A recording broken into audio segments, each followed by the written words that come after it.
करिश्मा कपूर के बाद संजय कपूर की मां ने भी मांगा प्रॉपर्टी में अपना हिस्सा। सलमान खान की जगह अब ये दो एक्टर्स करेंगे वीकेंड का वॉर को होस्ट। शो छोड़कर गायब हुए हैं भाईजान। नागिन 7 में पक्की हुई अविनाश मिश्रा की एंट्री, अब खुद जाकर बताई लोगों को सच्चाई।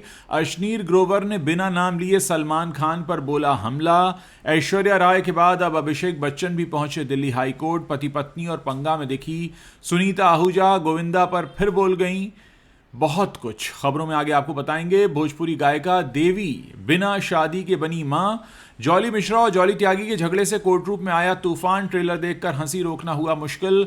मनोज वाजपेयी के पैरों में गिर पड़े अनुराग कश्यप। जयदीप अहलावत भी वीडियो देखकर इमोशनल हो गए fans. Too much with Kajol and twinkle की रिलीज डेट हुई कंफर्म। नमस्कार दोस्तों, आप देखना शुरू कर चुके हैं बॉलीवुड टॉप 10 हेडलाइंस। तो चलिए अब आपको इन्हीं खबरों के बारे में डिटेल में बताते हैं। करिश्मा कपूर के एक्स हस्बैंड संजय कपूर की प्रॉपर्टी को लेकर विवाद अब कोर्ट तक पहुंच चुका है। अब तक संजय की तीसरी पत्नी प्रिया सचदेव के पास उनकी जायदाद की पूरी दावेदारी थी। हालांकि अब करिश्मा कपूर के बच्चे और संजय कपूर की मां रानी कपूर भी इस प्रॉपर्टी में अपना हिस्सा मांग रही हैं। संजय की मां ने अपनी बहू प्रिया सचदेव पर सारी प्रॉपर्टी हड़पने तक के आरोप लगा दिए हैं। संजय कपूर की मां रानी कपूर ने कोर्ट में कहा, मेरा बेटा आज मुझे बिना छत के छोड़ गया है। मैं 80 वर्ष की हूं, आज मेरे पास कुछ भी नहीं है। मैंने वसीयत के बारे में पूछते हुए कम से कम 15 ईमेल्स लिखे हैं। डॉक्यूमेंट्स क्या हैं, एक शब्द भी मुझे नहीं बताया गया है। मुझे बताया यह गया कि मेरे ईमेल अकाउंट से छेड़छाड़ भी की गई है और यह सरासर गलत है। 10,000 करोड़ रुपए की प्रॉपर्टी मेरी होनी चाहिए थी। दोस्तों, अब सवाल आपसे है, संजय कपूर के निधन के बाद से ही 30,000 करोड़ की प्रॉपर्टी पर विवाद है। इस पर आपकी क्या राय है? क्या संपत्ति पर प्रिया सचदेवा का ही हक है या फिर सभी दावेदारों में ये संपत्ति बराबर बांटी जानी चाहिए? आप अपनी कुछ तो राय रखते होंगे। आप अपनी राय इस वीडियो के कमेंट सेक्शन में लिख सकते हैं। शार्क टैंक इंडिया से लोगों के बीच चर्चा में आए अश्नीर ग्रोवर पिछले कुछ समय से सलमान खान के साथ चल रहे पंगे की वजह से विवाद में हैं। अश्नीर ग्रोवर हमेशा से ही अपने बयानों से खलबली मचाते रहे हैं और एक बार फिर से उन्होंने कुछ ऐसा कह दिया है कि लोग अब ये मान रहे हैं कि उन्होंने भाईजान पर निशाना साधने की कोशिश की है।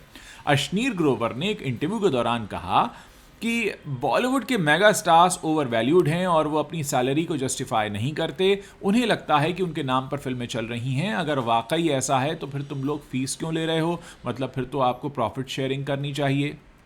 मैं उस वक्त चौंक जाता हूं कि जब मुझे पता चलता है कि इस सुपरस्टार ने 40 करोड़ रुपए लिए, उसने 50 करोड़ रुपए लिए और किसी ने 100 करोड़ रुपए तक की फीस ली है। फिर इनकी फिल्में 20 करोड़ की कमाई क्यों करती हैं? अश्नीर ग्रोवर ने अपने बयान में किसी भी सुपरस्टार का नाम नहीं लिया है, लेकिन भाईजान के फैंस ये मान रहे हैं कि उन्होंने उनके पसंदीदा स्टार को ताना मारा है। लोगों का मानना है कि भाईजान की ही मूवीज पिछले कुछ समय से अच्छी नहीं चल रही हैं, जिस कारण अश्नीर ग्रोवर उन्हें घेर रहे हैं। दोस्तों, इस पूरे बयान पर आपकी अपनी क्या राय है? इन दिनों लगातार इंडस्ट्री से जुड़े लोग सीधे सीधे हमला बोल रहे हैं और ऐसे में आपकी जो भी राय है, क्या वाकई हीरोज को सिर्फ प्रॉफिट में हिस्सेदारी लेनी चाहिए, अपनी फीस नहीं लेनी चाहिए? आप इस पर अपनी जो राय रखते हैं हमारे साथ जरूर साझा कीजिए। बिग बॉस सीजन फैंस के बीच काफी चर्चा में बना हुआ है। बिग बॉस के शो की सबसे खास बात यह होती है कि उसका वीकेंड का वॉर बड़ा इंटरेस्टिंग होता है, लेकिन इस बार वीकेंड के वॉर पर फैंस और घर वाले सलमान खान से नहीं मिल पाएंगे क्योंकि सलमान खान ने वीकेंड के वॉर की शूटिंग नहीं की है।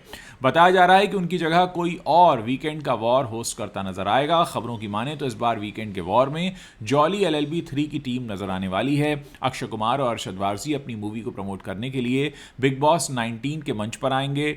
इन दोनों स्टार्स को वीकेंड का वॉर संभालने की जिम्मेदारी दी जा सकती है। बताया जा रहा है कि सलमान खान इस समय अपनी मूवी बैटल ऑफ गलवान की शूटिंग के लिए लद्दाख में हैं और इस वजह से उन्होंने वीकेंड के वॉर की शूटिंग नहीं की है। एकता कपूर का रियलिटी शो नागिन 7 इन दिनों काफी सुर्खियों में बना हुआ है। बिग बॉस 19 के प्रीमियर वाले दिन ही एकता ने नागिन 7 का ऐलान किया था। ऐसे में खबरें उड़ने लगी थी कि अविनाश मिश्रा इस शो में लीड किरदार निभाने वाले हैं। फैंस इसको लेकर काफ़ी एक्साइटेड हो गए थे कि बिग बॉस 18 के बाद अविनाश को फिर से एक बार छोटे पर्दे पर वो देख पाएंगे। अब इस बीच अविनाश मिश्रा ने खुद टेली टॉक के साथ बातचीत में इन अफवाहों का सच बताया है। अविनाश ने साफ कर दिया कि उन्हें नागिन 7 के लिए अप्रोच नहीं किया गया है। अविनाश ने ना ही इन रूमर्स को स्वीकार किया और ना ही इन्हें गलत बताया। अविनाश के इस बयान ने फैंस को कंफ्यूजन में डाल दिया है। अभिषेक बच्चन ने अपनी पर्सनैलिटी राइट्स की सुरक्षा और नाम, अपने फोटो, अपनी आवाज़ और अपनी परफॉर्मेंस के गलत इस्तेमाल पर रोक लगाने के लिए दिल्ली हाई कोर्ट में एक याचिका दायर की। दिल्ली हाई कोर्ट ने मामले की सुनवाई करते हुए कहा कि अगर अभिषेक की टीम स्पेसिफिक URL लिंक्स उपलब्ध कराए तो गूगल को आदेश देकर ऐसे कंटेंट्स हटवाए जा सकते हैं। कोर्ट ने साफ कहा कि आदेश सभी प्लेटफॉर्म्स यानी कि यूट्यूब, अमेजॉन, फ्लिपकार्ट आदि के लिए एक साथ नहीं दिया जा सकता। हर डिफेंडेंट के हिसाब से अलग अलग आदेश जारी होगा। अभिषेक के वकील प्रवीण आनंद ने कहा कि जरूरी जानकारी कोर्ट को दे दी गई है। दिल्ली उच्च न्यायालय ने इस पर अपना फैसला सुरक्षित रखा है। बीते दिनों ठीक इसी तरह के मामले को लेकर ऐश्वर्या राय बच्चन ने भी हाई कोर्ट का रुख किया था और अब उनके पति अभिषेक बच्चन भी यही शिकायत लेकर कोर्ट की शरण में पहुंचे हैं।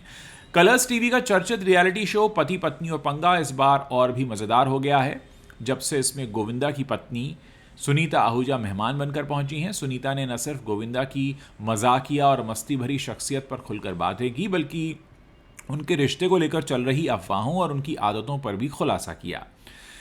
इस एपिसोड का सबसे हंसी मजाक भरा पल तब आया जब सुनीता ने कहा कि गोविंदा ने लगभग हर एक्ट्रेस के साथ फ्लर्ट किया है, लेकिन सोनाली बेंद्रे अकेली ऐसी हैं जिनके साथ उन्होंने कभी कोशिश नहीं की। पिछले कुछ समय से गोविंदा और सुनीता के रिश्ते में दरार की खबरें चर्चा में थीं। शो में सुनीता ने इस मामले पर साफ कहा कि उनकी शादी को 40 साल हो चुके हैं और इतने लंबे रिश्ते में गलतियां होना आम हैं, लेकिन 62 साल की उम्र में तलाक की बात करना केवल बेबुनियाद अफवाहें ही हैं। जिम्मेदारी के मामले में सुनीता आहूजा ने गोविंदा को 10 में से 7 नंबर दिए और वफादारी पर सिर्फ 6। रघुपति राघव राजा राम इस गीत में आपत्तिजनक बोल के कारण विवादों में घिरी भोजपुरी गायिका देवी अब सिंगल मदर बन गई हैं।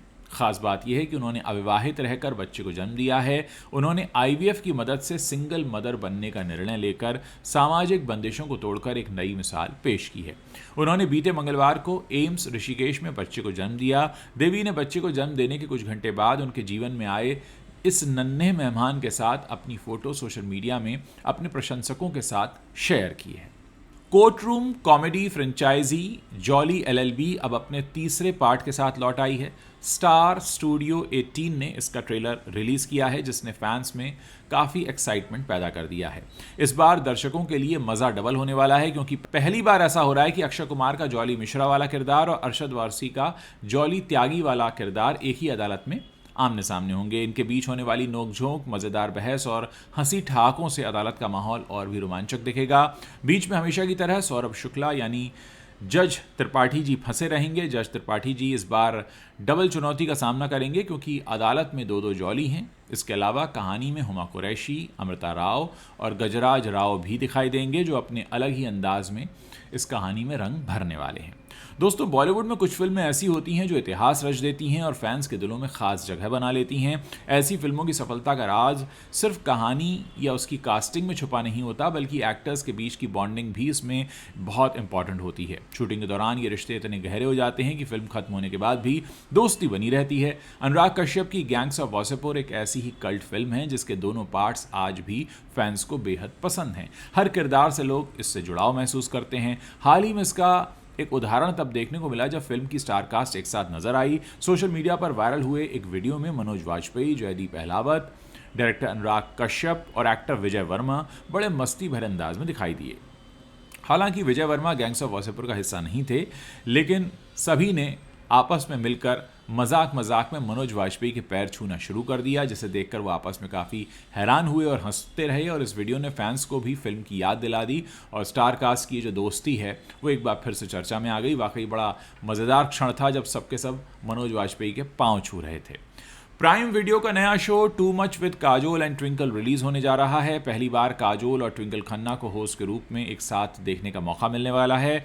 इसके अलावा शो के पहले सीजन में दर्शकों को बेहद शानदार और ग्लैमरस गेस्ट लिस्ट भी देखने को मिलेगी जो इसे और भी खास बनाएगी। प्राइम वीडियो ने अपने सबसे most awaited talk show too much with Kajol and twinkle की रिलीज डेट का ऐलान भी कर दिया है।